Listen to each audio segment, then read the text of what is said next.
Hi అండి, నమస్తే. Welcome to my channel voice of Lakshmi. Shri Yeddanapudi Sulochana Rani garu రచించిన బంగారు కలలు నవలను మనం వినేస్తున్నాం కదండి ఈరోజు ఆ నవలలో నుంచి రెండో భాగాన్ని వినేద్దామండి. చాలా అధునాతనంగా చాలా సింపుల్గా ఉన్న ఇల్లు అది. ఆ ఇంట్లో వంటగదిలో 22 సంవత్సరాల అమ్మాయి వంట చేస్తోంది. ఆమె కంగారు, ఆ తొందర చూస్తే వంట చేయడం కొత్త అని తెలుస్తూనే ఉంది. పచ్చిమిరపకాయలు తరిగిన చేత్తో ముక్కు నలిమినట్టుంది. ముక్కు నీళ్లు కారుతూ మంట పుడుతుంటే జేబు రుమాలుతో మాటిమాటికి వత్తుకుంటూ ఎగబీలుస్తోంది. కూరలో పసుపు వేసిన చేతితో చెంప మీద జారుతున్న జుట్టుని చెవి పక్కకి నెట్టుకోవడంలో చిక్కిలి మీద పసుపు మరక అయినట్టు ఆ అమ్మాయి చూసుకోలేదు. చాలా ఉత్సాహంగా వంట చేస్తూ గబగబా అటు ఇటు తిరుగుతూ ఉండటం వల్ల ముఖం నిండా చిరుచెమటలు అలుముకుని బొట్టు చెరిగి పొడుగ్గా ఒక పక్కకి తోకచుక్కలా అయింది. ఇంతలో నల్లటి రగ్గు నిండుగా కప్పుకొని వంట మనిషి సింహాచలం అమ్మాయి గారు అని పిలుస్తూ అక్కడికి వచ్చాడు. వంట చేస్తున్న జ్యోతిని చూడగానే ఒక నిమిషం అలాగే నిలబడిపోయాడు. అయ్యయ్యో అమ్మాయి గారు, మీరు వంట చేస్తున్నారా? డాక్టర్ దగ్గరికి వెళ్ళి మందు తెచ్చుకుని ఇప్పుడే వస్తానని మీకు చెప్పే వెళ్ళాను కదండి, ఎందుకు అంత తొందరపడ్డారు? మీరు పనిచేయడం నాన్నగారు చూస్తే ఇంకేమైనా ఉందా? నన్ను నిలుచున్న పళంగా షూట్ చేస్తాడు, పిల్లలు గలవాడిని అంటూ లబలబలాడాడు. జ్యోతి కూరదించి గిన్నెలో సర్దుతూ, డాక్టర్ ఏమన్నాడో చెప్పు అంది. ఏమంటాడు? ఈ డాక్టర్లున్నారే, జబ్బు త్వరగా తగ్గిపోయినా వైద్యం మానరు. జ్వరం ఇంకా ఉందిట, బాగా విశ్రాంతి తీసుకోమన్నారు. మరి ఇంకా ఇక్కడే నిలబడ్డావే, వెళ్ళు, డాక్టర్ చెప్పినట్టు చెయ్యి. కానీ ఈ పూట వంట నేను చేసేసానుగా, పోయి నిశ్చింతగా పడుకో. నువ్వు వస్తే నన్ను వంట ఇంట్లోకి రానివ్వవనే, నువ్వు వచ్చే లోపల చేసేశాను. చూడు సింహాచలం, ఈరోజే కాదు, నీ జ్వరం బాగా తగ్గి నీకు ఓపిక చిక్కే వరకు నువ్వు వంట ఇంట్లోకి రావద్దు.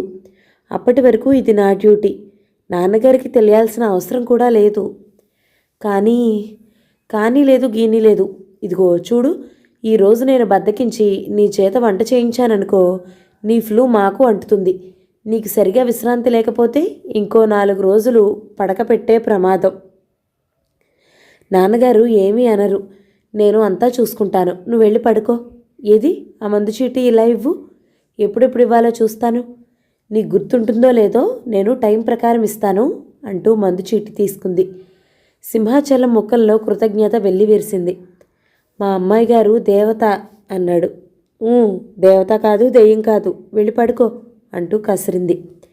జ్యోతిది అచ్చు తండ్రి స్వభావమే, పొగడ్తలంటే గిట్టదు. వంట మనిషి వెళ్ళాడు.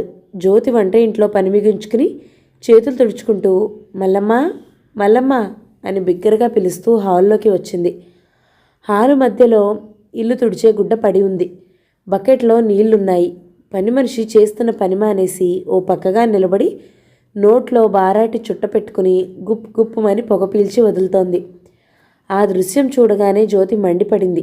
ఏయ్ మల్లమ్మ, ఇంట్లో పనిచేస్తున్నప్పుడు చుట్ట కాల్చకూడదని ఎన్నిసార్లు చెప్పాను నీకు అంది కళ్ళెర్ర చేస్తూ. మల్లమ్మ రవ్వంత కూడా భయపడలేదు. చుట్ట కాల్చడం నా జన్మ హక్కు అన్నట్టు చూస్తూ కూర్చుంది.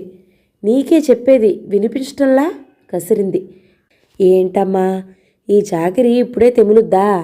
పొద్దుట లేవగానే కాఫీ చుక్క పడితే గాని మీ పేనం ఎట్టా నిలవదో, గంటకోసారి ఇది కాలిస్తే గాని నాకు నిలవదు అంటూ చుట్టమసి కింద దులిపింది. ఏమిటా దులపడం? ఇది ఇల్లు అనుకున్నావా, గుడ్లపాక అనుకున్నావా? కిందంతా చూడు ఎంత మసి రాలిందో. మసికేమిటమ్మా, తుడిస్తే అదే పోతుంది, కాలితో రాసింది. చిచ్చి వెదవ కంపు, ఇల్లంతా చుట్టేసింది. జ్యోతి ముక్కు చిట్లించి ముఖం వెగటుగా పెట్టింది. మీరు రాసుకునే సెంట్ల కంటే బాగానే ఉంటుంది. నోర్ముయ్, చిన్న పెద్ద లేకుండా ఏమిటా మాటలు? ఇంకోసారి ఇంట్లో పనిచేస్తుండగా నీ చేతిలో అది చూశానంటే ఏం చేస్తావేం? తల తీసి మొలేస్తావా? అట్టే వాగే ఉంటే ఇప్పుడే మెడపెట్టి గెంటుతాను, జాగ్రత్త. ఓయబ్బో అన్నారు, నీకింత కష్టం దేనికిలే, నేనే పోతాలే. పోతే పో, మళ్ళీ ఈ గుమ్మం ఎక్కకు. పని చేసుకోవడం చేతకాని వాళ్ళ దగ్గరికి వెళ్ళి బెదిరించు. అబ్బో, ఎప్పుడు చూసినా ముక్కు మీద కోపం నీకు. చూస్తాను ఎవత్తొస్తుందో ఈ ఇంటికి. పని చేసుకుంటుందట, చేసుకో చూద్దాం. 2 రోజులు గిన్నెలు తోమితే తెలుస్తుంది పస అంటూ విసవిసా నడిచి వెళ్ళిపోయింది. ఇదిగో ఏయ్ నిన్నే, ఈ చుట్టమసి తుడిచివెళ్ళు. జ్యోతి కేకలు పెట్టింది. మల్లమ్మ వెనక్కి తిరగలేదు. మహారాణిలా నడిచి వెళ్ళిపోయింది. జ్యోతి ఒక క్షణం నిశ్చేష్టురాలిలా నిలబడిపోయింది. ఆవేశంతో ఉక్కిరిబిక్కిరైపోతున్నట్టుగా చూసింది. ఆ వెంటనే తలెగరేసి పమిట చెంగు లాగి తిప్పి నడుంలో దోపుకుంది. చీర కుచ్చెళ్ళు పైకి కుక్కుకుంది. కింద పడి ఉన్న గుడ్డ తీసి నీళ్లలో ముంచి గబగబా ఇల్లు తుడవసాగింది. ఆ రోజున ప్రప్రథమంగా మల్లమ్మ పనిచేస్తానని వచ్చినప్పుడే, తండ్రి ఇది గజ్జల గుర్రంలా ఉందమ్మా, మనకి వద్దు, వేరే మనిషిని చూసుకుందాం అని హెచ్చరించాడు. తనే వినలేదు. వాళ్ళని బాగా చూస్తే వాళ్ళు బాగా చూస్తారు అనుకుంది. మల్లమ్మ అక్కడంతా రాల్చి వెళ్ళిన మసి చూసేసరికి జ్యోతికి ఇంకా ఒళ్ళు మండింది. తినటానికి లేకపోయినా పొగరు మాత్రం చాలా ఉంది. ఇలాంటి వాళ్ళు గంగిరెద్దులా తిరగటం తప్ప పని చేయరు అని సనుక్కుంటూ పని మనిషి మీద కోపం అంతా నేల మీద చూపిస్తూ విసురుగా తొడవసాగింది. అదే సమయంలో రవి లోపలికి అడుగుపెట్టాడు. ఎండలో వచ్చిన అతను సరిగ్గా జ్యోతిని గమనించలేదు. గమనించిన జ్యోతి ఇంటి యజమానురాలిలా గుర్తుపట్టేటట్టు లేదు. ఇదిగో ఏ అమ్మీ, నిన్నే, మీ అయ్యగారున్నారా ఇంట్లో అని అడిగాడు. జ్యోతి నిటారుగా అయింది. ఆ వచ్చిన పెద్ద మనిషి ఎవరో తనని పని మనిషి అనుకోవటం చూసి ఇంకా ఉగ్రురాలయ్యింది. ఒకసారి చేతిలో గుడ్డని చూసింది. వెనక్కి తిరగబోయి ఆగి అతని మాటే వినపడనట్టు తన పని చూసుకోసాగింది. అమ్మాయి నిన్నే, రవి రెండోసారి పిలిచాడు. జ్యోతి పలకలేదు, ఉలకలేదు. కర్మ, చెవిటి మేళం కాబోలు. సణుక్కున్న అతను చేతులు బిగ్గరగా తట్టాడు. మీ అయ్యగారున్నారా ఇంట్లో బిగ్గరగా అడిగాడు. లేరు, జ్యోతి కూడా బిగ్గరగా అంది తిరిగి చూస్తూ. రవి ఆ అరుపుకి చెవులు మూసుకున్నాడు. జ్యోతి ముఖం మీద చెరిగిన బొట్టు, బుగ్గన పసుపు రంగు చూడగానే అతనికి పక్కున నవ్వొచ్చింది. ఎలాగో ఆపుకుని సోఫాలో కూర్చుంటూ కాసిన మంచినీళ్ళు తెచ్చిపెట్టు అన్నాడు. జ్యోతి చేతిలో తడిగుడ్డతో బకెట్తో మురికి నీళ్లతో అతని దగ్గరకు వచ్చింది. ఎవరు కావాలి అంది తీక్షణంగా చూస్తూ. రాజారావు గారు. ఆయన లేరు ఇంట్లో, ఇప్పుడు రారు. పర్వాలేదు, వచ్చే వరకు కూర్చుంటాను, మంచినీళ్ళు తెచ్చిపెట్టు. ఈ అమ్మాయి ఎవరో గాని పని మనిషి మాత్రం కాదని అతను గుర్తించాడు. జ్యోతి ముఖం వైపు చూసిన అతనికి మళ్లీ నవ్వొచ్చింది. కానీ పెదవుల మధ్య బంధించాడు. అతను బలవంతంగా ఆపుకుంటున్న నవ్వు జ్యోతికి మరో రకంగా తోచింది. తండ్రి లేడని చెబుతున్నా తీరికగా కూర్చోవడం చూసి ఇంకా చిరాకేసింది. ఏయ్ మిస్టర్, గెటప్ అంది. ఏమన్నావు? గెటప్. చూపుడు వేలు చూపించింది. రవికి ఒళ్ళు మండింది. ఇదిగో, లేవకుండానే కోపంగా చూశాడు. నవ్వు ఆగలేదు. షటప్. ఏమిటి అని చటుక్కుని లేచాడు. I say shut up and get out. You bloody women, మాటలు సరిగ్గా రాని. రవి ఆవేశంగా ఒక అడుగు ముందుకు వేశాడు. జ్యోతి దూకుడుగా 2 అడుగుల దగ్గరకు వచ్చింది. ఇదిగో, ఇంకొక క్షణం ఇక్కడున్నావంటే ఈ నీళ్ళెత్తి నీ మొహన పోస్తాను అంటూ బకెట్ అందుకుంది. ఏయ్ ఆగాగు అని కంగారుగా బకెట్ పట్టుకుని బలంగా ఆపేశాడు. ఇంకొక క్షణం ఆలస్యమై ఉంటే ఏం జరుగుండేదో. కానీ ఇంతలో రావు గారు దేవుడిలా బయట నుంచి వచ్చాడు. ఆయన వస్తూనే కూతుర్ని చూసి, ఏమిటమ్మా, ఏమైంది అన్నారు కంగారుగా. జ్యోతికి ఏడుపొచ్చినంత పనైంది. చూడు డాడీ, ఈ జెంటిల్మెన్ ఎవరో మన ఇంటికి వచ్చి నన్నే ఇన్సల్టింగ్గా మాట్లాడుతున్నాడు. డాడీ, ఈ మాట వినగానే రవికి కళ్ళు తిరిగినంత పనైంది. రాజారావు గారు రవి వైపు తిరిగారు. అతన్ని చూడగానే ఆయన కోపం మాటే మర్చిపోయినట్లుగా వికసించిన ముఖంతో, ఎంతసేపు అయింది వచ్చి, కూర్చోవయ్యా కూర్చో అన్నారు సాదరంగా. అమ్మా జ్యోతి అంటూ ఉత్సాహంగా కూతురి వైపు తిరిగిన ఆయన హఠాత్తుగా జ్యోతి ముఖం, చేతిలో ఇల్లు తుడిచే గుడ్డ, పైకి దోపిన కుచ్చెళ్ళు చూసి నీళ్లు కారినట్లుగా, అమ్మా ఏమిటి అవతారం అన్నారు. పని మనిషి ఇల్లు సగం తుడుస్తూ, పోట్లాడిపోయింది డాడీ, ఆ పని నేను పూర్తి చేస్తున్నాను అంటూ చెప్పును చీర కుచ్చెళ్ళు కిందికి దింపింది. ఐసీ, అదన్నమాట ఆ విసురంతా అన్నాడు రవి అర్థమైనట్టుగా. జ్యోతి ఆ మాటలకి పెదవులు తిప్పింది. డాడీ, ఈ సాల్తీ ఎవరు అంటూ ఆరా తీసింది. ఈ సాల్తీయా, పురుషోత్తం అని ఒక బడుద్దాయి ఉన్నాళ్లేమ్మా, వాడి కొడుకు. సార్, రవి కష్టంగా చూశాడు. ఏమయ్యా, మీ నాన్నని బడుద్దాయి అన్నానని నీకు కష్టంగా ఉందా? వాడు బడుద్దాయి అనే కాదు, ఏ పేరుతోనైనా పిలిచే హక్కు నాకుంది. ఇప్పుడే గనక మీ నాన్న ఉంటే నా ఈ మాట వినగానే, ఒరే రాజిగా, నీకెన్నేళ్ళు వచ్చినా నీ బుద్ధి కాస్త కూడా మారలేదురా అంటూ నన్ను కౌగిలించుకుని ఉండేవారు తెలుసా? రవి అయోమయంగా చూశాడు. జ్యోతి ఉత్సాహంగా వెంటనే అంది, అయితే డాడీ, పురుషోత్తం అంటే మీ చిన్నప్పటి ఫ్రెండు. పల్లెటూరులో కలిసి చదువుకునేటప్పుడు కలిసి చెట్లెక్కి ఎవరి దొడ్లోనూ కాయలు బ్రతకనిచ్చేవాళ్ళం కాదని, చెరువులో పడి ఈతను కొట్టేవాళ్ళమని మీరు చెప్తూ ఉంటారే. అవునమ్మా, వాడే ఆ పురుషోత్తం గాడే. దిమ్మెరపోయినట్లు చూస్తున్న రవికి ఏదో స్ఫురించింది. సార్, రాజారావు అంటే మా నాన్న చిన్నప్పుడు మేనమామ దగ్గర ఊర్లో చదువుకునేటప్పుడు రాజుగాడు అనే స్నేహితుడితో కలిసి సైకిల్ మీద చక్కర్లు కొట్టేవాళ్ళమని, దాని మీదనే సెకండ్ షో సినిమాలకి చెక్కేసేవాళ్ళమని, ఒకసారి అలా వెళ్ళి తిరిగి వస్తుంటే పోలీసులు చూసి డబుల్స్ ఎక్కారని చక్రంలో గాలి తీసేస్తే దాన్ని మోసుకుంటూ తెల్లవార్లు నడిచి ఇంటికి వచ్చి పెద్దవాళ్ల చేత బడితి పూజ చేయించుకున్నామని చెప్తూ ఉండేవాడు.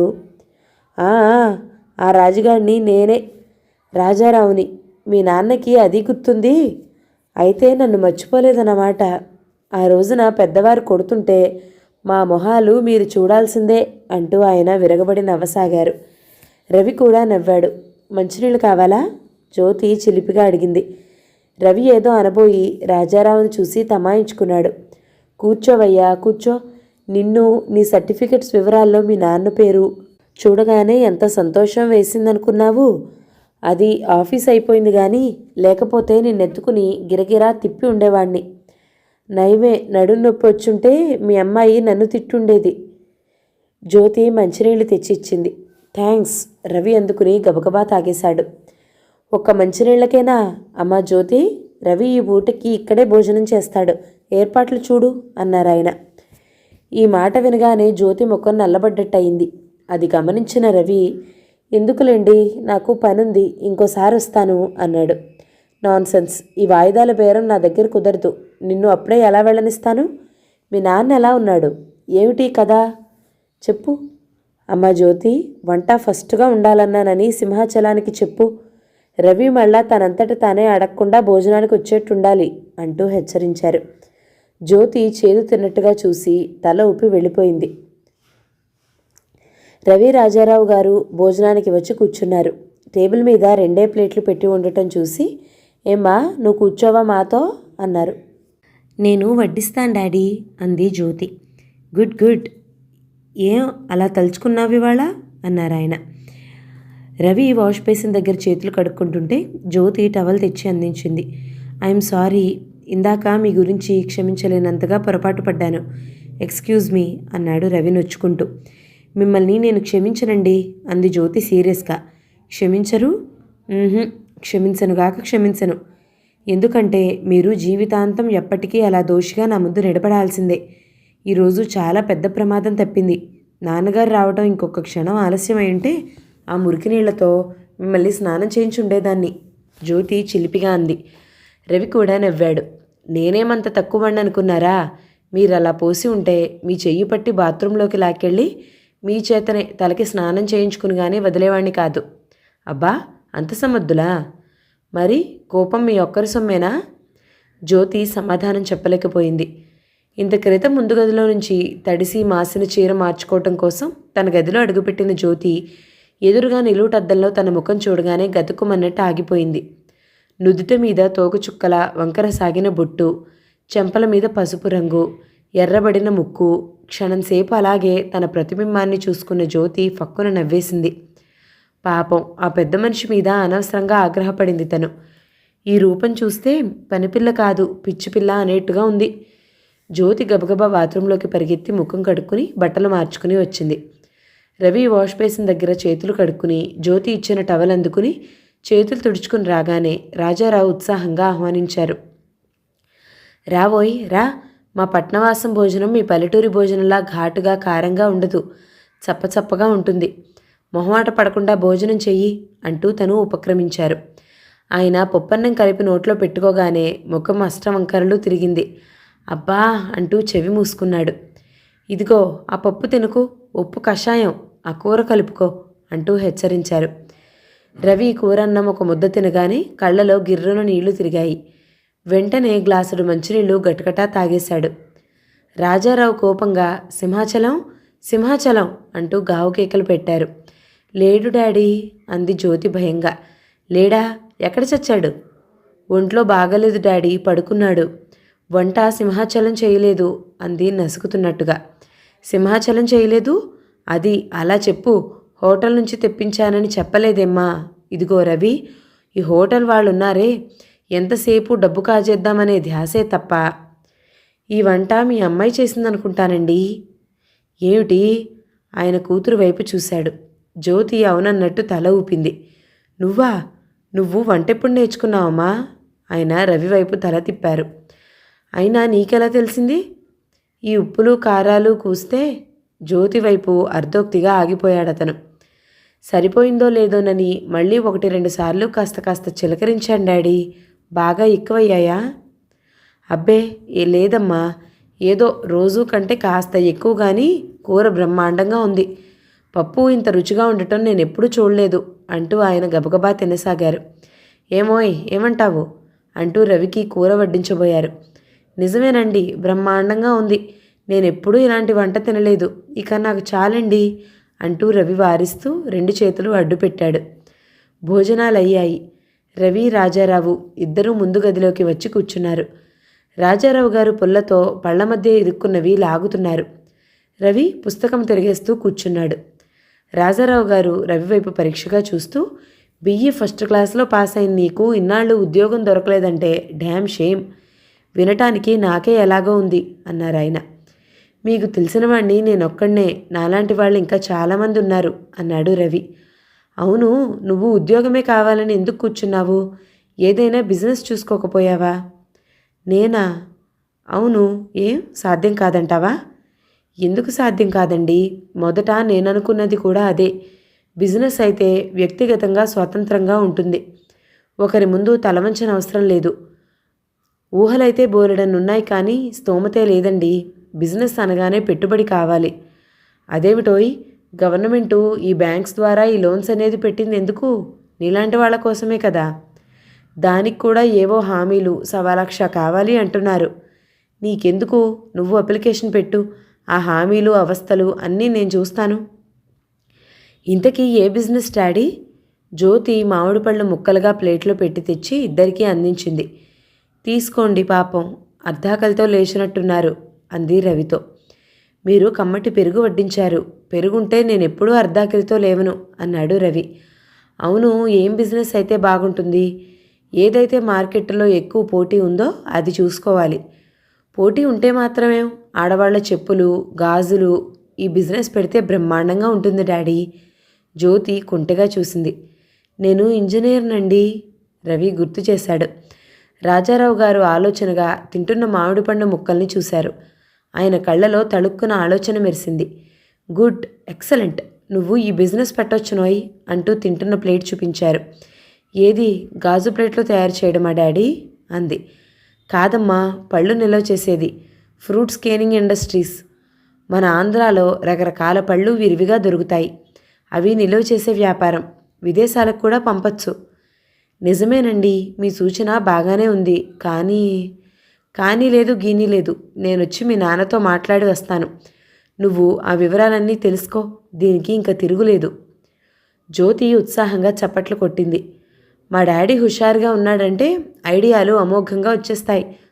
కానివ్వండి, మా డాడీ ఆశీర్వాదాలు అందుకోండి అంది నవ్వుతూ. ఇంతలో మార్వాడి ఒకతను చంకన ఇనపెట్టు పెట్టుకుని సార్ అంటూ వచ్చాడు. ఏమిటయ్యా ఇప్పుడొచ్చావు? అమ్మాయి చెవులకమ్మల తాలూకు డబ్బులు కిందటి నెల ఇచ్చేశానుగా అన్నాడు రాజారావు గారు. డబ్బు కోసం కాదండి, వచ్చే వారంలో అమ్మాయి గారు పుట్టినరోజు ఉంది కదా. నెక్లెస్లో కొత్త రకాలు వచ్చాయి, చూస్తారని తెచ్చాను. అవేవో నాకు తెలీదు, అమ్మాయికి చూపించు అన్నారు ఆయన. ఏవి? జ్యోతి ఉత్సాహంగా వెళ్ళింది. మార్వాడి పెట్టె తీసి నగల సెట్లు చూపించసాగాడు. రాజారావు గారు రవిని కూడా సెలెక్ట్ చేయమని కోరారు. రవికి పచ్చల పథకం ఉన్న ఒక గొలుసు నచ్చింది. జ్యోతికి కూడా అదే బాగుంది. అదే సెలెక్ట్ చేసుకుంది. రాజారావు గారు మార్వాడికి డబ్బిచ్చి పంపేసిన తర్వాత వచ్చి కూర్చుంటూ, చెప్పడం మర్చిపోతానేమో, మళ్ళీ నాకు అసలే మతిమరుపు. వచ్చే గురువారం జ్యోతి పుట్టినరోజు, నువ్వు తప్పకుండా రా అంటూ ఆహ్వానించారు. నేను అప్పటి వరకు ఉండనండి, ఊరెళ్ళాలి అన్నాడు రవి మొహమాటంగా. ఏమిటి, మమ్మల్ని తీసుకెళ్లకుండా నువ్వొక్కడవే వెళ్ళిపోతావా? ఎంత మాట, మీరు తప్పకుండా మా ఇంటికి రావాలి అన్నాడు అతను. రాజారావు గారు కూతురు వైపు తిరుగుతూ, అమ్మా క్యాలెండర్ చూడు, వచ్చే వారంలో సెలవులు ఏమైనా ఉన్నాయేమో అన్నాడు. జ్యోతి తండ్రి వెనుకగా వచ్చి ఆయన మెడ చుట్టూ చేయి వేసింది. పోడాడి, ఎప్పుడూ పనో పనో అంటూ ఆఫీస్ వదలరు. మీ చిన్ననాటి స్నేహితుడి కోసమైనా 2 రోజులు సెలవు పెట్టకూడదు? నేనెప్పుడూ పల్లెటూరులో ఉండలేదు, నేను కూడా వస్తాను అంది. సరే సరే, అట్లాగే. ఎన్ని రోజులు పెట్టాలో నువ్వే లీవ్ లెటర్ రాయి, నేను సంతకం పెడతాను అన్నారు ఆయన. పల్లెటూరిలో పురుషోత్తం గారు తాడు తెంచుకుని గంతులు వేస్తున్న ఆవుదూడను ఎలాగో అవస్థపడి పట్టుకుని గుంజకి కట్టేస్తుండగా ఇంతలో వాకిట్లోకి కారు వచ్చి ఆగిన శబ్దం వినిపించింది. ఆయన ఆశ్చర్యంగా బయటికి వచ్చారు. ఇంటి ముందు ఆగిన కారులో నుంచి రవి తలుపు తీసుకుని దిగాడు. కారు వెనక సీట్లో ఇంకా ఎవరెవరో ఉన్నారు. రవి వెనక డోర్ తెరిచి దిగండి అన్నాడు. కారులో నుంచి నాజూగ్గా సన్నజాచి మొగ్గలా ఉన్న ఒక అమ్మాయి దిగింది. పురుషోత్తం గారు ఆ అమ్మాయి ఎవరా అన్నట్టు చూస్తున్నారు. రవి తండ్రిని చూడగానే, నాన్నా ఇలారా, ఎవరొచ్చారో చూడు అన్నాడు. ఆ అమ్మాయి ఎవరో పురుషోత్తం గారికి బొత్తిగా అంతుపట్టలేదు. ఆ అమ్మాయి కారులోకి తొంగి చూస్తూ, దిగు డాడీ అంది. కారులో కూర్చుని ఉన్న రాజారావు గారు దిగకుండా, వాడిని ఇక్కడికి రాని అమ్మా, సర్ప్రైజ్ చేద్దాం అన్నారు కంఠం తగ్గించి. ఓ, జ్యోతి అర్థమైనట్టు నవ్వింది. వెంటనే పక్కకు తిరిగి మెట్ల మీద తెల్లబోయి చూస్తున్నట్టు నిలబడిన పురుషోత్తంతో, అంకుల్ కాస్త ఇలా వచ్చి డాడీకి చెయ్యందిస్తారా అంది. పురుషోత్తం గారు కొడుకు వైపు అయోమయంగా చూస్తూ కారు దగ్గరికి వచ్చారు. కారులో సూటు బూటుతో, నోట్లో సిగార్తో టీవీగా కూర్చుని ఉన్న రాజారావు గారిని ఆయన వెంటనే గుర్తుపట్టలేదు. వచ్చిన వాళ్ళు ఎవరైనా కొడుకు వెంట వచ్చిన అతిథులు కాబట్టి చేయందిస్తూ మర్యాదగా దిగండి అన్నాడు. రాజారావు గారు పురుషోత్తం గారి చేయి దొరకబుచ్చుకుని చెంగున ఉరికినట్టుగా కారులోంచి దిగారు. పురుషోత్తం గారి కళ్ళలో ఆశ్చర్యం లాంటిది కనిపించింది. ఏమిట్రా అలా చూస్తావు, నన్ను గుర్తుపట్టలేదా? నేనురా, రాజుగాణ్ణి. ఒరే ఒరే అన్నారు ఆయన ఆనందంతో ఉక్కిరిబిక్కిరవుతూ. చాలా కాలం తర్వాత కలుసుకున్న మిత్రులిద్దరూ గాఢంగా కౌగిలించుకున్నారు. పురుషోత్తం గారి కళ్ళు చెమర్చాయి. రవి ఎవరినో అతిథుల్ని తీసుకువస్తానని టెలిగ్రామ్ ఇచ్చాడే గాని నువ్వని పేరు రాయలేదు. నేనే రాయొద్దన్నాను. నీ బుద్ధి పోనిచ్చుకోలేదన్నమాట. ఎన్నాళ్ళయిందిరా నిన్ను చూసి? అవును, అట్టా బక్కచిక్కి పీనుగులా ఉండేవాడివి, ఇంతలావయ్యావు, ఎంత పొట్ట వచ్చింది అంటూ పొట్ట మీద వేళ్లతో కొట్టారాయన. నువ్వేమిట్రా ఇంత వయసు పైబడ్డట్టు అయిపోయావు? నిన్ను చూస్తే తాతయ్య అనుకోగలరు ఎవరైనా. కాదా మరి? రవికి పెళ్ళవలేదు కానీ అయితే ఈ పాటికి నా చంకలో ఒక మనోడు ఉండేవాడు కాదా అన్నారాయన. ఇప్పుడే ఇంత పెద్దవాళ్ళు అయిపోయాంరా మనం. రాజారావు గారు పురుషోత్తం భుజం చుట్టూ చేయి వేశారు. ఒకరిని ఒకరు తనివి తీరా చూసుకుంటూ ఇద్దరూ అలా సర్వం మర్చిపోయినట్టుగా లోపలికి వెళ్ళడం చూసిన రవి నవ్వుతూ, రండి, వాళ్ళిద్దరూ ఇప్పుడిప్పుడే ఈ లోకంలోకి రారు అన్నాడు. జ్యోతి ఆ పరిసరాలు తృప్తిగా చూస్తూ, అబ్బా ఎంత హాయిగా ఎంత ప్రశాంతంగా ఉంది ఇక్కడ అంది. 4 రోజులున్నారంటే బోర్ కొట్టేస్తుందని మీరే గోల పెట్టేస్తారు.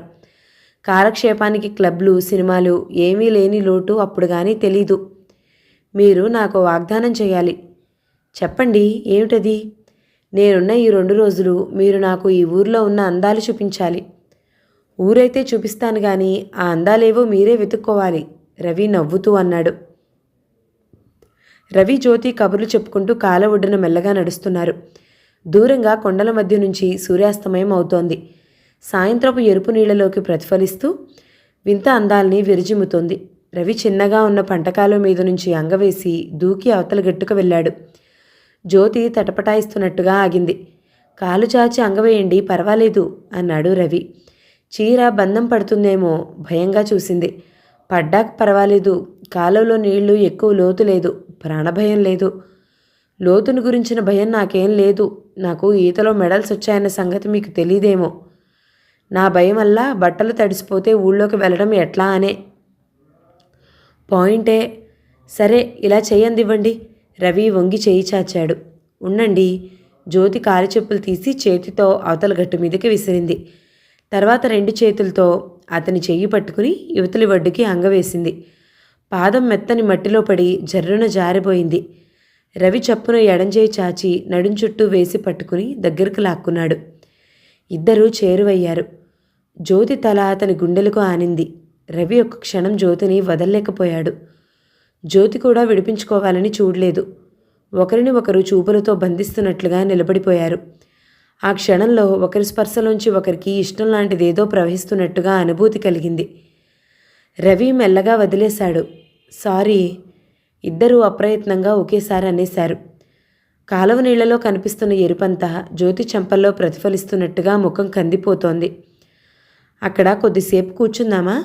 దగ్గరలో ఉన్న చెట్టును చూపిస్తూ అంది. రవి తల ఊపాడు. ఇద్దరూ అక్కడికి నడిచారు. అతను జేబులోంచి జేబు రుమాలు తీసి ఆమె కూర్చోవటానికి పరిచాడు. జ్యోతి కూర్చుంది. ఇద్దరూ హఠాత్తుగా మాటలే కరువైనట్టు మూగగా కూర్చుండిపోయారు. చుట్టూ చూస్తున్న జ్యోతి చివరికి తనే అంది. ఆ ఆకుల శబ్దం మీకెలా అనిపిస్తుంది? ఎలా అనిపిస్తుంది? గాలి సవ్వడది మామూలుగా అన్నాడతను. నాకు అలా అనిపించటం లేదు. ఇద్దరు ఇష్టమైన వాళ్ళు గుసగుసలాడుకుంటున్నట్టుగా ఉంది. బాగుంది. రవి తలెత్తి ఆకుల వైపు చూశాడు. ఆ కాలువ ఎలా ఉందో తెలుసా?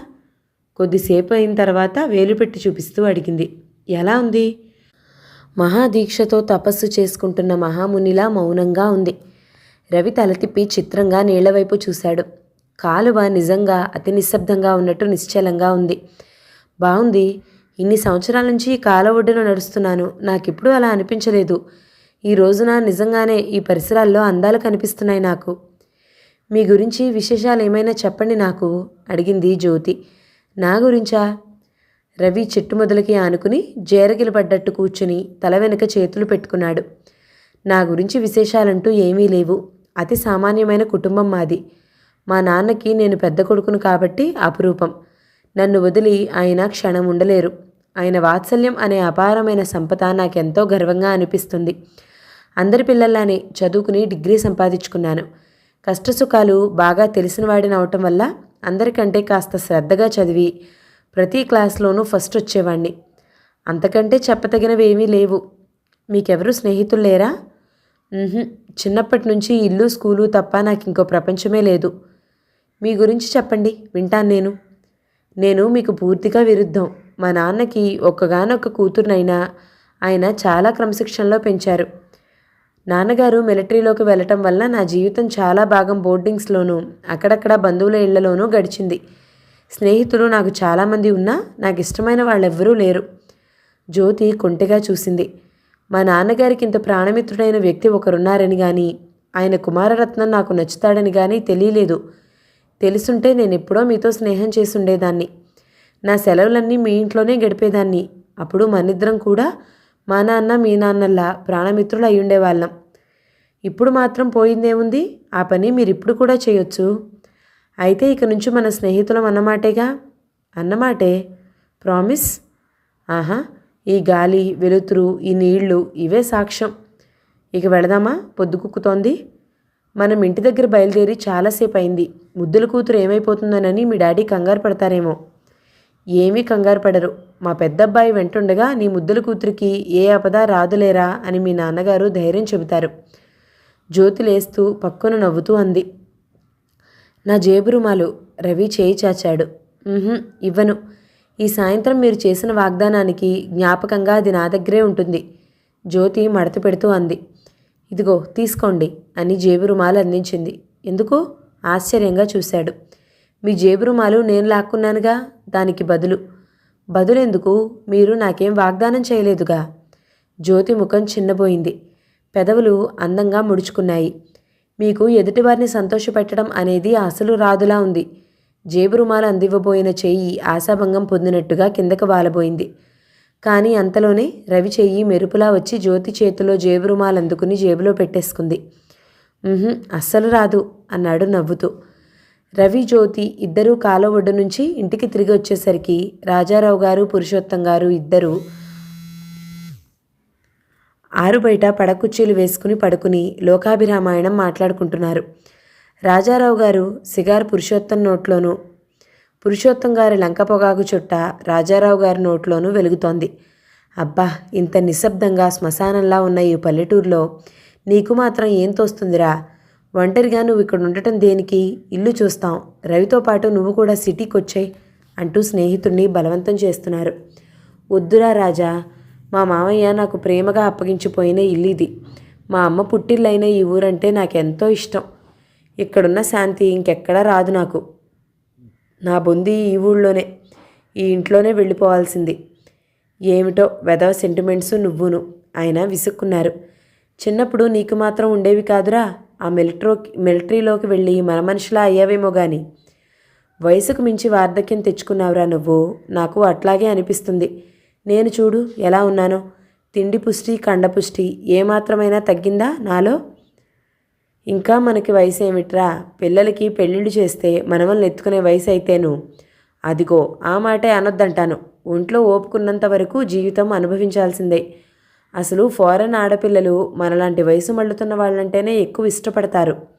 నోర్మి, అదిగో పిల్లలు వస్తున్నారు. పురుషోత్తం గారు నవ్వుతూ కసిరారు. రాజారావు గారికి పిల్లల్ని చూడగానే హుందాతనం వచ్చేసింది. రండి రండి, ఏమ్మా అయిందా ఊరు చూడటం? కాళ్ళు నొప్పి పుట్టాయా? కూతుర్ని అడిగారు. ఏం లేదు డాడీ అంది జ్యోతి. ఏమో రవి, రేపు ఉదయమే మా ప్రయాణం. నీ బిజినెస్ గురించి మీ నాన్నకి నేనంతా చెప్పాను. ఆయన భారమంతా నీ చేతుల్లో పెట్టేశాడు. నువ్వు కూడా రేపు మాతో బయలుదేరు. మీ నాన్నని కూడా వచ్చేయమంటుంటే రానని మొండికేస్తున్నాడు అన్నారాయన నిష్ఠూరంగా. నాకు ఈ ఊరు వదిలితే చెరువులో నుంచి బయటపడ్డ చేపలా ఉంటుందిరా. నువ్వేమీ అనుకోకు. నాకు కూడా నీ అభిప్రాయమే వచ్చింది అంకుల్. ఈ ఊరు చాలా హాయిగా ప్రశాంతంగా ఉంది. సిటీ ఇక్కడికి ఏమాత్రం దూరం ఉంది? 50 మైళ్ళ దూరమే కదా. ఈ 2 మైళ్ళు మినహాయిస్తే మిగతాదంతా చక్కటి సిమెంట్ రోడ్డు. కారులో ఎప్పుడు కావాలంటే అప్పుడు వచ్చెళ్ళొచ్చు అంది జ్యోతి. చూసావురా, అమ్మాయి నేను ఒకటి అన్నారు పురుషోత్తం గారు గర్వంగా. జ్యోతి, స్నానం చేస్తే చెయ్యి, భోజనం వడ్డించమని చెప్తాను అన్నాడు రవి. అలాగే, ఇప్పుడే 10 నిమిషాల్లో వస్తాను. జ్యోతి లోపలికి పరిగెత్తింది. రవి కూడా లోపలికి వెళ్ళాడు. ఒరేయ్, అమ్మాయి ఎలా ఉందిరా నీకు? రాజారావు గారు అడిగాడు. పుత్తడి బొమ్మలా ఉంది. ఆ మర్యాద, ఆ మన్నన, అణకువ చూస్తుంటే ఎంతో ముచ్చటేస్తుంది. నాకు రవిని చూస్తుంటే కొడుకు లేడే అన్న బెంగ తీరిపోతున్నట్టుగా ఉందిరా. రవి భవిష్యత్తు గురించి నువ్వేం ఆలోచన పెట్టుకోవద్దు. ఆ పూచి అంతా నాకు వదిలేయ్. ఆ మాట ఇంత క్రితమే అన్నాను కదరా రాజా అన్నారాయన నిశ్చింతగా. బంగారు కలలు నవలలోని 2వ భాగం సమాప్తం. మిగతా కథని తర్వాతి భాగంలో విందామండి. కథ మీకు నచ్చినట్లయితే లైక్ చేయండి, షేర్ చేయండి. ఛానల్ని తప్పకుండా సబ్స్క్రైబ్ చేయండి. Thank you so much for watching. నమస్తే.